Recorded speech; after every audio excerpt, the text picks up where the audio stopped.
It's day 12 at COP26. Behind me are the rooms where the delegates negotiate the final wording, the final touches of what COP26 came here to do.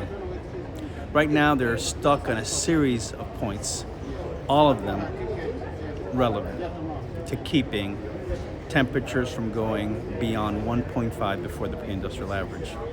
There's not a lot of optimism here that will happen. But right where I'm standing earlier today, a bunch of youth came here. A bunch of youth came to this room reminding the folks inside that their children and grandchildren will be having to fight for food and resources by 2050 unless they acted deliberatively. That was important. I'm not sure it's going to be enough. They're actually coming back in the morning to continue. God knows what they will negotiate. But the legacy of COP26 is as follows. Sure, the United States was back. Trump had walked away with the Paris talks. The United States is back in the game. But something more important happened. Youth were here.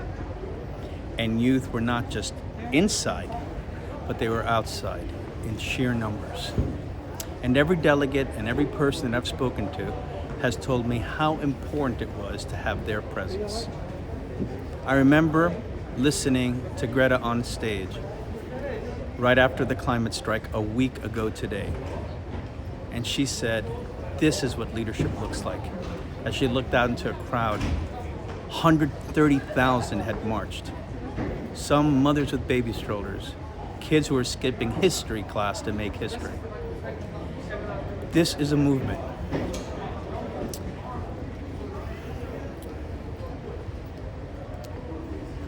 A movement that can change the fate of human history.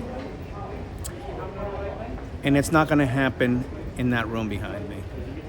It's going to happen in the resolve of each and every one of us to care enough, to do enough, to hold those we put in power accountable.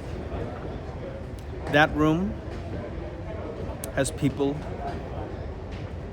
who listen to the fossil fuels industry more than they listen to the pain and suffering of their constituents and their constituents' grandchildren.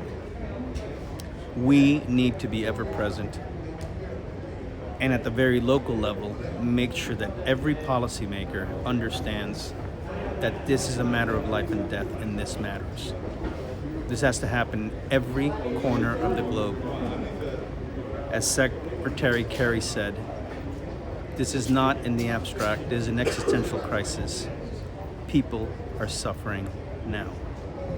We need to think beyond ourselves, think beyond our comfort zones, think beyond our own economic advantage, and realize that we're in this together.